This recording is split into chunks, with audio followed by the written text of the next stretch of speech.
Here we go, folks. Case 240-0994. The courtroom just went live. And trust me, whenever a judge starts rattling off case numbers, that's basically the legal version of saying, buckle up, this is official business.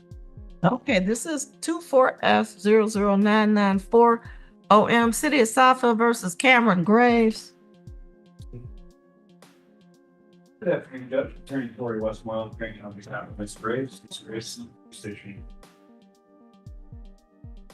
Okay, Ms. Graves, who is that with you? Who is that? Brazil? How old are you? How old are you?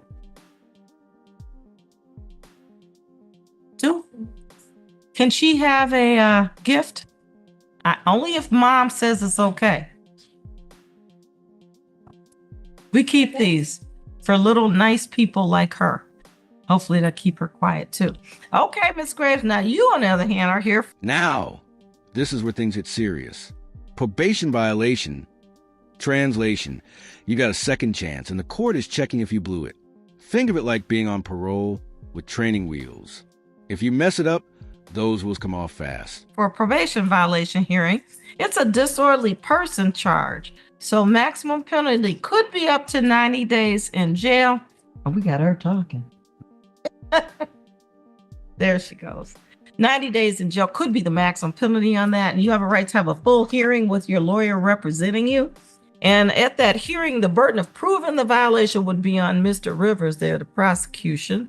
And he would have to prove it by what we call the preponderance of the evidence, meaning the greater weight of the evidence would have to convince the court, sort of like 51 to 49%, more likely than not that you're in violation. Did you catch that? The burden of proof is only preponderance of evidence. That means the prosecution doesn't need a slam dunk.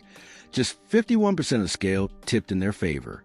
It's like winning by 1 point in overtime, but in court, that 1 point can land you in jail.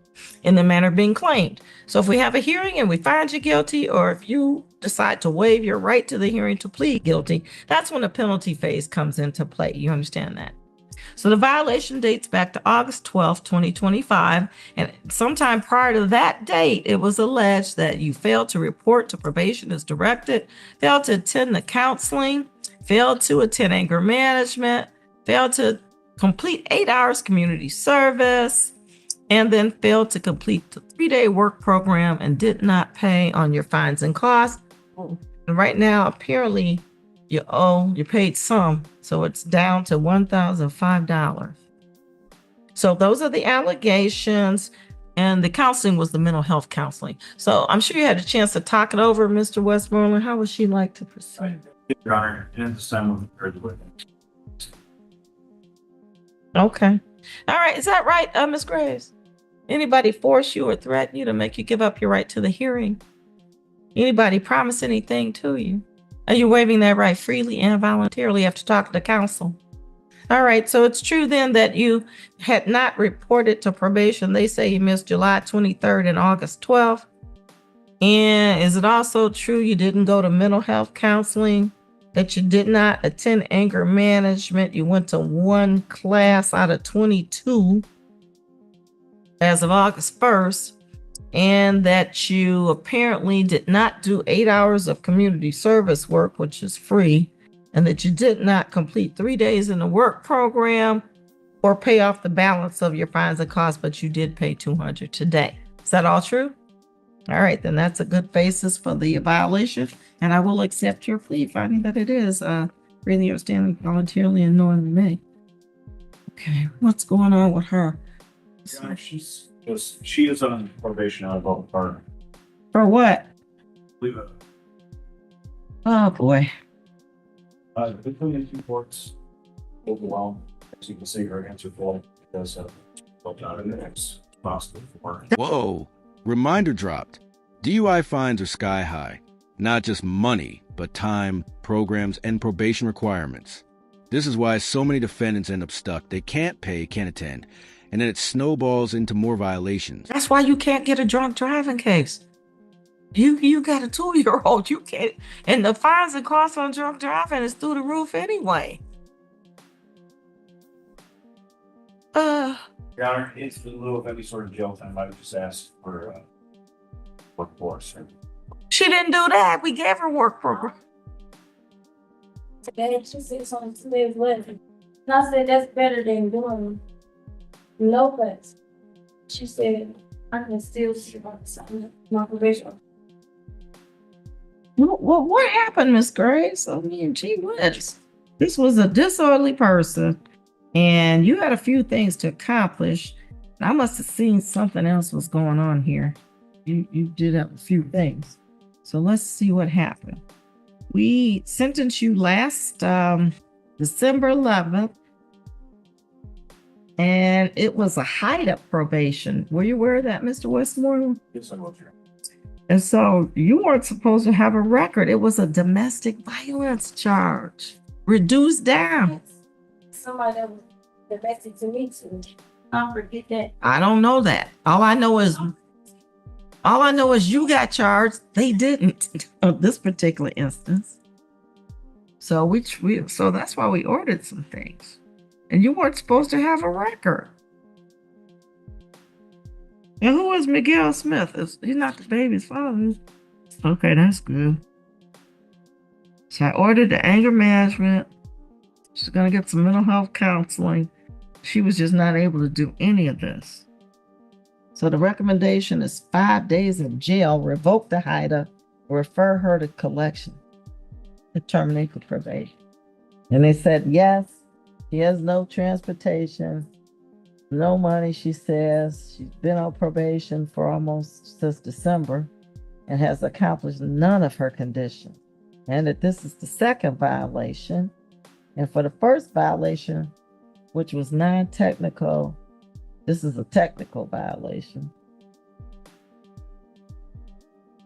And so for the first violation, of course, she didn't get anything major, apparently. Let's see what happened there. Well, I gave her 3 days in the work program and she didn't do that. And I kept the HYTA.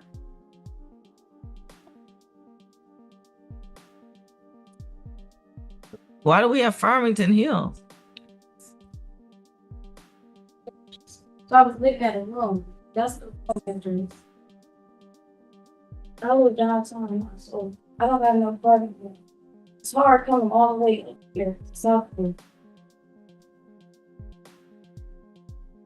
Well, I don't know what to tell you, Miss Grace. I mean, I've had people walk.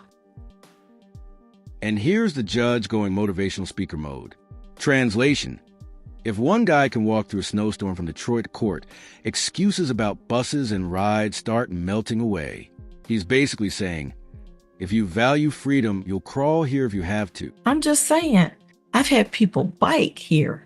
I had a gentleman walk from Detroit in a snowstorm, and one of the few days we were closed, and then he came back walking and explained to us that he had walked the first time. So my point is, if you value your freedom, there's a will, there's a way, and you get as much done as you can get done by any means necessary. I know it's hard, but you can't come do crimes out here and not expect to get something.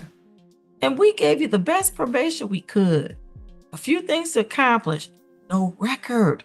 That means a lot when you're a young mother, maybe looking for work or a better job, and not to have a record where people can see you as violent. This is the second violation, so it's not like we didn't give you opportunity. So now I'm stuck going, well, there's nothing left. Who helps you with your child? So, okay. So, Mr. Westmoreland, ain't the first time I've taken the child in and called protective services. I don't want to do that, though.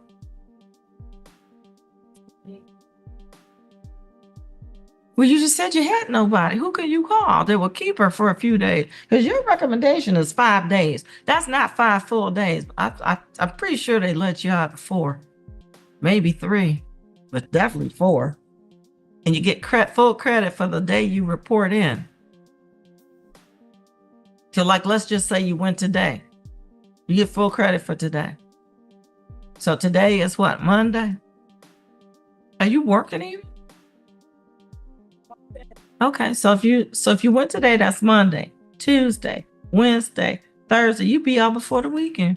Probably out Friday. They'll probably let you go first thing Friday morning. Notice the calculation here. 5 days doesn't really mean 5. With credit for time served, she might be out in 3. That's practically a weekend getaway compared to a full-blown sentence. The judge is dangling the idea of a reset button instead of a hammer. That's like a slap on the wrist for this, not doing anything. And of course, we have to take your HYTA away, so you're going to get the conviction. But even that's temporary, because if you can stay clean, not do anything, you can, once there's a statute involved and once the time frame for the statute is passed, you could probably apply to get this off your record. It's a disorderly person. It's not even an assaultive conviction. So you could still walk away down the road with no record. But, you got to get a little bit more resourceful. So you stop getting yourself in trouble, number one, because courts are going to give you orders and you're going to have to adhere to them. So let's try not to get in more trouble. But since you're already in trouble, you have things you got to do. You got to figure it out. You got to do. I know you're trying, but I'm just saying the extra miles, you got to go extra to just get out from under the court's jurisdiction. Because right here, you didn't do anything. That's the problem. So, who you gonna call? All right. Well, anything else, Mr. Westmoreland? Your Honor, Yeah.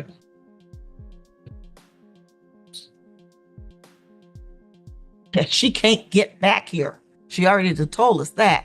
So we can have somebody come get the baby today, let her be done so she can get out by the weekend.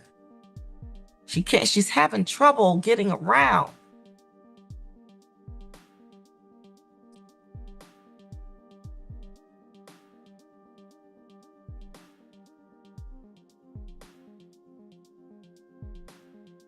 So, sentence of the court, she's going to do 5 days in Oakland County Jail.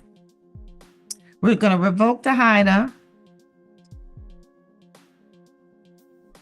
We'll terminate the probation. And we'll refer her to collections for a payment plan on the money. And she owes 1005, and we can just get that down the road. You're welcome. A little bit at a time.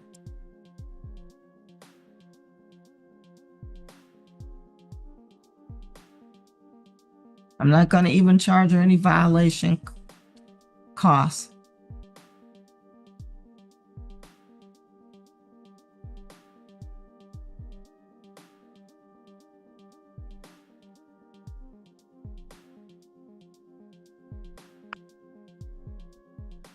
Okay. I want you to look at this. It seems bad now, but I want you to look at this as an opportunity to just be done with this. Get your life straight. Make a life plan. And I know it's hard because juggling a child is difficult. But if you could get your plan together, you won't find yourself in this kind of problem ever again. So, yes, ma'am. Still want to help. Ma'am, I can't do anything else. You violated my orders twice. There's nothing left for me to do. You think I want to do this? No. You can't do anything I've asked you to do. You can't get around. You can't pay for nothing. You just can't. I'm stuck. And there it is, the balancing act of justice. The judge doesn't want to lock her up, but he can't ignore repeated violations. So he strips away everything else, gives the lightest jail term possible, and hands her a shot at a fresh start. Question is, will she take it or end up back here again? So this is what I'm going to do. Give you a minimum jail sentence. Just wipe everything else away so you don't have to do anything else, and give you the opportunity to have a fresh start before the end of the week. That's the best I can do. You got to do the rest and stay out of trouble. So that way you don't even have to worry about it. I don't feel good about this at all. But my orders do mean something. So, did she make a call?